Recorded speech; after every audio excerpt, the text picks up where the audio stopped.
JCI Anakkara spice വാലിയും Litty ഒപ്റ്റിക്കൽസും സംയുക്തമായി സൗജന്യ നേത്ര പരിശോധനയും തിമിര രോഗനിർണയ ക്യാമ്പും സംഘടിപ്പിച്ചു. ഇടുക്കി ജില്ലാ പഞ്ചായത്ത് പ്രസിഡന്റ് രാരിച്ചൻ നീർണാകുന്നേൽ ക്യാമ്പ് ഉദ്ഘാടനം ചെയ്തു. ചക്കുവള്ളം പഞ്ചായത്ത് കമ്മ്യൂണിറ്റി ഹാളിൽ നടന്ന നേത്ര പരിശോധനാ ക്യാമ്പിന്റെ ഉദ്ഘാടന ചടങ്ങിൽ JCI vice president Raju Joseph അധ്യക്ഷത വഹിച്ചു. ഇടുക്കി ജില്ലാ പഞ്ചായത്ത് പ്രസിഡന്റ് രാരിച്ചൻ നീർണാകുന്നേൽ ക്യാമ്പ് ഉദ്ഘാടനം ചെയ്തു.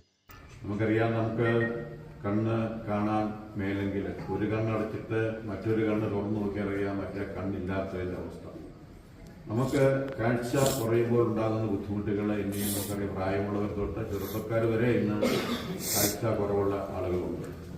നമുക്ക് നേരത്തെയൊക്കെ നമ്മൾ ഇതുപോലെ നമുക്കൊരു ആശുപത്രി, നമുക്ക് അങ്കമാലി ആശുപത്രിയെ കുറിച്ച് പറയുമ്പോൾ കേരളത്തിലെ ഏറ്റവും വലിയ ഒരു കണ്ണാശുപത്രിയാണ്. നമുക്ക് കാലകാലങ്ങൾക്ക് മുമ്പേ നമുക്ക് ആശുപത്രിയൊക്കെ അറിയാം. ഗ്രാമപഞ്ചായത്ത് പ്രസിഡന്റ് ജോസ് പുതുമന മുഖ്യ സന്ദേശം നൽകി.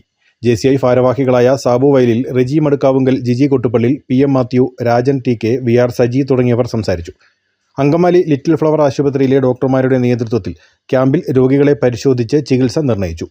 ക്യാമ്പിന് ടോമിച്ചൻ കോഴിമല, ബിജു മുക്കേൽ, ഷാജി നീർണാകുന്നേൽ, ജോമി പയ്യേലുമുറി, CB കൊട്ടുപള്ളി തുടങ്ങിയവർ നേതൃത്വം നൽകി. News bureau, Anakkara.